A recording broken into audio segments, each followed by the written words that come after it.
कभी स्कूल में छापा, क्या है मास्टर जी? कुछ नहीं बोल पा रहे हैं, आप कर क्या रहे हैं? कभी ठेकेदार को फटकार, जेल जाना जाओगे अभी क्या? मैं समझे क्या? बोली बंद कर दूंगी चुप। सड़क ऐसे उखड़ गई, चुप।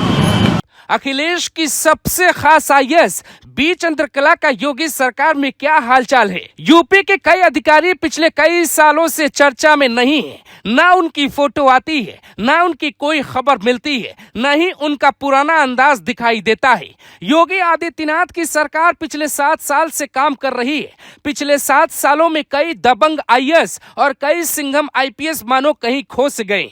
ये है बी चंद्रकला। इनकी कहानी शायद आप भूल गए होंगे, तो थोड़ी हम आपको याद दिलाते हैं, थोड़ी आप याद कीजिए। बी चंद्रकला 2008 बैच की आईएएस अधिकारी है। 2012 में अखिलेश यादव की सरकार बनी। सपा सरकार में यूपी के सबसे खास जिलों में इनकी पोस्टिंग हुई। एक दौर था जब सोशल मीडिया पर उत्तर प्रदेश की इस आईपीएस अफसर के जलवे हुआ करते थे और सोशल मीडिया पे लाखों फॉलोअर्स के साथ 1 मिनट में लाइक, शेयर, रीट्वीट और कमेंट की झड़ी लग जाती थी। हालांकि पिछले 5 साल से इनके सितारे गर्दिश में हैं। साल 2012 अखिलेश यादव सीएम बनते हैं।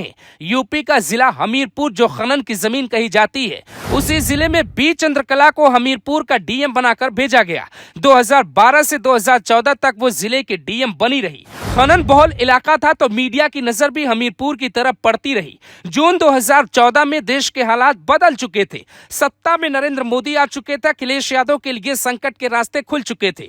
बीजेपी ने सीबीआई, ईडी और इनकम टैक्स को उतारा। अखिलेश यादव इस बात को समझ चुके थे कि हमीरपुर उनकी जिंदगी का एक फास बन सकता है। सूत्र दावा करते हैं कि बी चंद्रकला जब हमीरपुर की डीएम बनी तो उन्होंने कुछ ऐसा किया जो नहीं होना चाहिए था। कई मीडिया संस्थान और हाई कोर्ट खुद अपनी टिप्पणी में कहता है कि खनन के 60 पट्टे बांटे गए, लेकिन नियम को ध्यान में नहीं रखा गया। उस वक्त तक कानून ई टेंडरिंग का आ चुका था। हाई कोर्ट में केस फाइल किया जाता है और हाई कोर्ट ने बी चंद्रकला ने जिन पट्टों को मानकों को ताक पे रखकर जारी किया था, सब के सब रद्द कर दिए जाते हैं।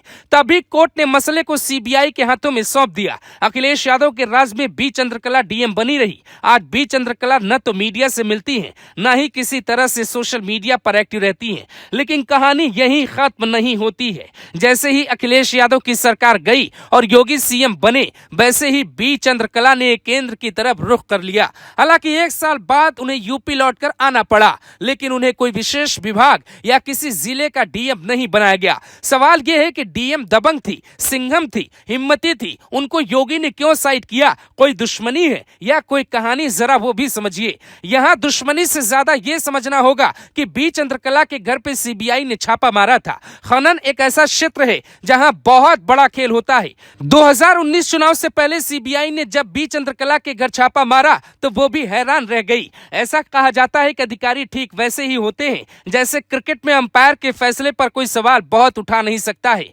बी चंद्रकला खुल के सोशल मीडिया पर आई और एक लंबी चौड़ी पोस्ट कर दी। उन्होंने सोशल मीडिया पर कई बातें लिखी, जिसमें से एक राजनेता की भाषा बोलना उनको भारी पड़ गया। उन्होंने अपने सोशल मीडिया पर लिखा था, चुनावी छापा तो पड़ता रहेगा, लेकिन जीवन के रंग को क्यों फीका किया जाए। दोस्तों, आप सबसे गुजारिश है कि मुसीबतें कैसी भी हों, जीवन की डोर को बेरंग ना छोड़ें। फिलहाल बी चंद्रकला का सोशल मीडिया एकदम शांत है, लेकिन उन दिनों सोशल मीडिया पर एक तस्वीर वायरल हुई। तस्वीर में तत्कालीन सीएम अखिलेश यादव हैं और उन्हें कुछ इशारा करते बी चंद्रकला बता रही है। ये तस्वीर बहुत वायरल हुई। हमने पता किया कि बी चंद्रकला फिलहाल कहाँ है, तो यूपी सरकार की वेबसाइट के मुताबिक अभी वो महिला कल्याण विभाग में सचिव के पद पर तैनात है।